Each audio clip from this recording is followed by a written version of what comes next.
Sa simula ng pelikula, ipinakilala sa atin ang mag-asawang sina Jackie at Martin. Napilitan silang lumipat sa isang bagong lungsod dahil sa trabaho ni Martin, kaya napunta ang kanilang kwento sa bago nilang apartment.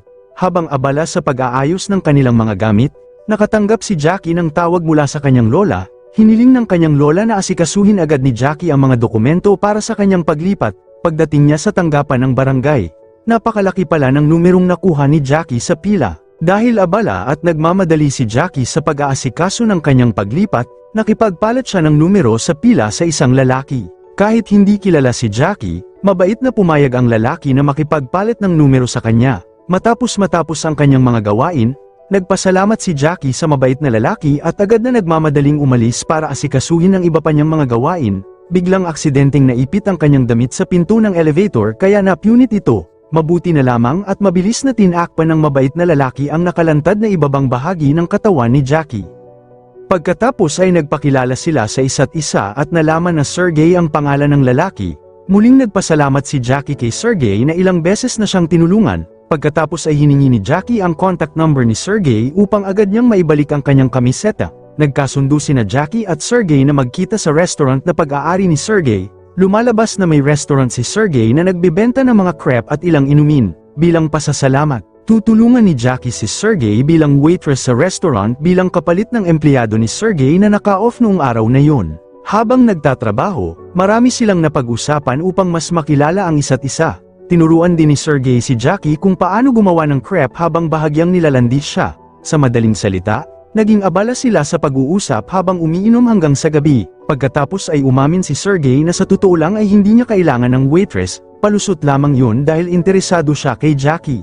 Naging tapat si Sergey tungkol sa kanyang nararamdaman, ngunit syempre ay tumanggi si Jackie dahil may asawa na siya. Kahit medyo nabigo si Sergey, hindi pa rin siya sumuko at gusto pa niyang subukan muli. Inihatid ni Sergey si Jackie palabas at binigyan siya ng malambing na halik sa magkabilang pisngi. Kinabukasan ng umaga, muling nagsagawa si Jackie ng pregnancy test. Sa loob ng 10 taon, sinubukan nina Jackie at Martin na magkaroon ng anak, ngunit lumalabas na wala pa ring Jackie. Samantala, tinulungan ni Martin si Jackie na maghanap ng trabaho. Alam ni Jackie na hindi sapat ang sweldo lamang ng kanyang asawa para mabuhay sila sa lungsod na yon. Kaya nagdesisyon din siyang magtrabaho. Dahil tapos na ang oras ng tanghalian, kinailangan ng bumalik ni Martin sa opisina. Nang gabing yon, nagdesisyon silang dalawa na bisitahin ang lola ni Jackie. Kasabay nito, nakatanggap si Jackie ng tawag mula kay Serge. Binigyan ni Serge si Jackie ng trabaho dahil alam niyang naghahanap siya ng trabaho. Masayang tinanggap agad ni Jackie ang alok. Kinabukasan ng umaga, masiglang pumasok si Jackie sa isang clothing boutique na magiging bago niyang trabaho. Pagkatapos ng trabaho, muli niyang binisita ang restaurant ni Sergey na ilang bahay lamang ang layo mula sa boutique kung saan siya nagtatrabaho. Isinama rin ni Jackie si Martin upang maghapunan doon, at ipinakilala niya si Martin kay Sergey. Sa gitna ng kanilang hapunan, palihim na sumulyap si Sergey kay Jackie. Mukhang may nararamdaman pa rin si Sergey para kay Jackie. Kinabukasan, binisita ni Sergey ang pinagtatrabahuhan ni Jackie. Hiniling ni Sergey kay Jackie na samahan siyang mamili ng mga sangkap sa palengke para sa kanyang restaurant. Masaya namang sumama si Jackie kay Sergey na marami nang naitulong sa kanya. Pagkatapos mamili, sabay din silang nag-lunch. Habang lumilipas ang panahon, lalo pang naging malapit ang relasyon nilang dalawa. Pagdating sa bahay, tila hindi maalis sa isip ni Jackie ang kanyang pagkikita kay Sergey. Hanggang sa hindi na niya pinapansin si Martin na nagrereklamo tungkol sa kanyang trabaho, hindi na mamalayan. Tila nagsisimula ng magkagusto si Jackie kay Sergey at nagsisimula ng malito ang kanyang puso. Pagkatapos, dahil nakukonsensya si Jackie, niyaya niya si Martin na magpusreng. Ngunit tumanggi si Martin dahil marami pa siyang kailangang tapyusing trabaho. Nadismaya si Jackie sa pagtanggi ng kanyang asawa. Kinabukasan, naglaro ng football sina Sergey at Martin. Mabilis na nabuo ang kanilang pagkakaibigan at pagkatapos ay nagpalamig sila sa pamamagitan ng paglangoy sa lawa. Habang kumakain sila ng tanghalian, aksidenteng nakita ni Martin ang cellphone ni Serge na nakatanggap ng tawag mula kay Jackie. Kahit medyo nagseselos, sinubukan pa rin ni Martin na mag-isip ng positibo. Pagkalipas ng ilang araw, kinailangan ni Jackie na mag-overtime dahil napakaraming order ng mga customer. Dahil dito, nagising ng late si Jackie. Sa huli ay natanggal siya sa trabaho dahil bukod sa pagiging late niya sa pagpasok, marami rin siyang nagawang pagkakamali na labis na ikinagalit ng kanyang amo. Nalito si Jackie kung saan pa siya maaaring maghanap ng trabaho, Pagkatapos ay nagdesisyon siyang pumunta sa restaurant ni Serge upang ibalik ang kamisete na minsan niyang hiniram. Nagkataon namang maraming tao sa restaurant ni Serge kaya nahirapan si Serge sa dami ng ginagawa. Sa huli, nagkusa si Jackie na maging waitress at tulungan si Serge. Kinabukasan, inimbitahan ni Martin si Serge na maghapunan sa kanilang bahay. Sa huli ay kumain silang tatlo habang casual na nagkukwentuhan. Dahil gumagabi na, nagpaalam si Serge upang umuwi. Pagkaalis ni Serge, nagpause ng Mobile Legends sina Martin at Jackie matapos ang matagal na panahon na hindi nila ito nagawa. Makalipas ang ilang araw, sinabi ni Martin kay Jackie na gabing-gabi na siyang makakauwi mula sa trabaho. Pagkatapos ay pumunta si Martin sa restaurant ni Sergey para magtanghalian at magdala rin ng ilang dekorasyon para sa restaurant ni Sergey. Mukhang medyo naging malapit na sila kaya nagkwento si Sergey tungkol sa kanyang nakaraan sa pag-ibig. Ikinwento ni Sergey ang kanyang dating kasintahang si Estelle, na nakipagtalik sa kanyang matalik na kaibigan hanggang sa mabuntis. Habang nagkukwento, muling tumawag si Jackie kay Sergey. Pagkatapos, nang magpapalam na si Martin upang umuwi, biglang lumitaw si Jackie sa harap ng restaurant. Mabuti na lamang at mabilis na iniba ni Sergey ang atensyon ni Martin upang makapagtago si Jackie at hindi maging awkward ang sitwasyon. Nang gabing yun, sinabi ni Martin kay Jackie na kailangan niyang pumunta sa ibang lungsod kinabukasan dahil sa trabaho. Nang marinig yun, medyo nalungkot si Jackie. Nitong mga nakaraang araw ay madalas na pumupunta si Martin sa ibang lungsod para magtrabaho at iniiwan si Jackie na mag-isa sa bahay.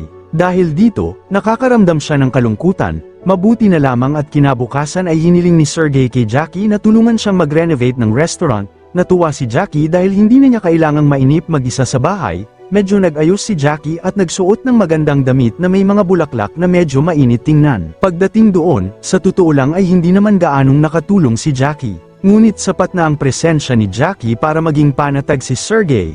Matapos mapagod sa pagtatrabaho, nagdesisyon silang lumabas upang magpahangin. Nagbisikleta silang dalawa sa paligid ng lungsod ng napaka-romantiko. Pagkatapos ay umupo sila sa tabi ng lawa habang nag-uusap. Muling naglabas si Sergey ng kanyang mga matatamis na salita. Ngunit si Jackie na malinaw pa rin ang pag-iisip ay tumanggi sa alok ni Sergey na magpusreng. Lumalabas na hindi pala natuloy ang pagpunta ni Martin sa ibang lungsod noong araw na yon. Sinubukan niyang tawagan si Jackie ngunit hindi sinagot ni Jackie ang kanyang tawag. Sa huli, nagdesisyon si Martin na yayain si Sergey na maglaro ng bola. Ngunit hindi rin pala makontak si Sergey. Nagsimula ng maghinala at mag-overthink si Martin tungkol sa kanyang asawa at sa kanyang bagong kaibigan. Nang gabing yun, dahil sa kanyang pag-overthink, ibinuhos ni Martin ang kanyang emosyon kay Jackie. Sinabihan ni Martin si Jackie na agad nang maghanap ng trabaho dahil napakamahal ng gastos sa lungsod. Sa huli ay sumuko si Jackie at nagdesisyong bumalik sa butik na pinagtatrabahuhan niya dati. Kinabukasan, muli siyang iniwan ni Martin upang magtrabaho sa ibang lungsod. Nagbihis si Jackie at sumandal sa rehas. Pagkatapos nito, pumasok na rin si Jackie sa trabaho. Muli siyang nag-overtime. Pagkatapos ng overtime, pumunta si Jackie sa restaurant ni Sergey na ni-renovate pa. Dahil sa stress sa trabaho at sa kalungkutan dahil palaging iniiwan ang kanyang asawa, naramdaman ni Jackie na gusto niyang lambingin. Inilabas ni Jackie ang kanyang kalungkutan dahil matagal na siyang hindi nagpusreng sa pamamagitan ng pag-anyaya kay Sergey na magpusreng kasama niya. Kinabukasan ng umaga, nagdesisyon si Jackie na bisitahin ang kanyang lola na kasalukuyang nakatira sa isang nursing home. Nagdala rin si Jackie ng bagong baking equipment dahil mahilig na mahilig sa waffle ang kanyang lola. Pagkatapos bisitahin ang kanyang lola, balak ni Jackie na dumaan sa restaurant ni Serge. Ngunit lumalabas na umuwi si Serge sa Paris. Nang gabing yun, muli niyaya ni Jackie si Martin na magpusreng, dahil gustong-gusto ni Jackie na magkaroon ng anak. Sa wakas, matapos ang matagal na panahon, nagkaroon din sila ng oras para mapag-isa. At syempre ay hindi nila pinalampas ang pagkakataong yun. Kinabukasan ng umaga, niyaya ni Jackie si Martin na pumunta sa butik kung saan siya nagtatrabaho. Doon ay sinubukan nila ang mga lokal na damit na katutubo sa lugar at nagbalak silang mamasyal. Kasabay nito, binati sila ni Sergey na bagong dating mula sa Paris. Sa huli ay nagdesisyon silang yayain si Sergey na sumama sa kanilang pamamasyal. Nang gabing yun, ginugol nila ang oras sa isang club habang bahagyang umiinom. Kinabukasan ng umaga, bumisita si Serge sa bahay nina Jackie at Martin upang sabay silang mag-almusal. Pagkatapos ng almusal, niyaya nila si Serge na bisitahin ang lola ni Jackie. Nagkataon na may ginaganap na entertainment event sa nursing home kaya balak nilang pumunta at sabay na pasayahin ang lola. Makalipas ang ilang linggo, Natapos na rin ang renovation ng restaurant ni Serge. Dumating si Martin upang tulungan si Serge sa pag-aayos para agad na muling mabuksan ang restaurant. Ngunit may isang bagay na gumugulo sa isip ni Martin. Pakiramdam ni Martin ay lumampas na sa limitasyon ang pagiging malapit ni Serge at Jackie. Sa hindi inaasahang pagkakataon, inaya naman ni Serge si Martin na maglaban ng mekanika ng dila. Nagulat si Martin at agad na tumakas mula roon. Sa kabilang banda, makikitang nagmamadaling umalis si Jackie sa bahay matapos makatanggap ng tawag na na-hospital ang kanyang lola dahil nahulog ito sa banyo. Dahil sa pagkataranta, agad na pumunta si Jackie sa ospital upang puntahan ang kanyang lola at nalaman niyang kailangan itong operahan. Kaya sinabi ni Jackie kay Martin na agad na pumunta sa ospital. Makalipas ang ilang araw, muling nag-pregnancy test si Jackie at lumabas na 2 guhit ang resulta. Siyempre ay napakasaya ni Jackie ngunit medyo natarante rin. Kumbinsido si Jackie na anak ni Sergey ang sanggol. Dahil sa loob ng maraming taon ay sinubukan niya kasama si Martin ngunit palaging nabigo. Samantalang matapos niya magpusreng, 1 beses lamang kay Sergey, agad itong naging matagumpay. Sa kabilang banda, ipinakita naman sa atin si Martin na nakikipagkita kay Sergey. Naging tapat si Sergey at inamin ang kanyang tunay na nararamdaman na matagal na pala siyang nahulog ang loob kay Martin. Plot twist, lumalabas na sa huli ay nagbago rin si Martin. O ibig sabihin ay naging magkagusto silang dalawa sa lalaki, biglang nang magpusring na sana silang dalawa. Dumating si Jackie sa restaurant ni Sergey, sinabi ni Jackie kay Sergey na buntis siya sa anak nito. Siyempre, si Martin na nagtatago ay nagulat nang marinig ang sinabi ni Jackie. Labis na nagalit si Martin, dahil pinagtaksilan siya ng kanyang asawa at ng kanyang homebreng. Biglang naging napakagulo ng sitwasyon. Pagdating sa bahay, sinubukan ni Jackie na pakalmayan at ipaliwanag ang lahat kay Martin ngunit nasaktan at nabigo na si Martin sa ginawa ng kanyang asawa. Kinabukasan, patuloy pa ring humingi ng tawad si Jackie kay Martin. Sa huli ay inamin din ni Martin na siya at si Sergey ay nagkaroon din ng damdamin para sa isa't isa, at sa kabaliwan, hiniling ni Jackie na silang tatlo ay magkaroon ng relasyon sa tinatawag na ganoong paraan. Ngunit tumanggi si Martin sa kagustuhang iyon at piniling iwan si Jackie. Lumipas ang ilang taon, ipinanganak na ang anak ni Jackie at lumaki na ito. Sa lahat ng panahong iyon, tinulungan ni Sergey si Jackie na palakihin at alagaan ang bata. Isang araw, dumating ang isang bisita na lumalabas na si Martin. Sa pagtatapos ng pelikula, sa wakas ay natanggap na nilang tatlo ang ganitong komplikadong sitwasyon.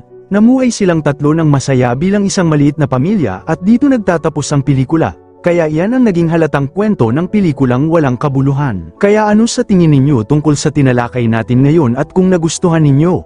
Huwag kalimutang ibigay ang inyong like. Ako si Judith Stewan. Salamat sa panunood ng video at hanggang sa susunod.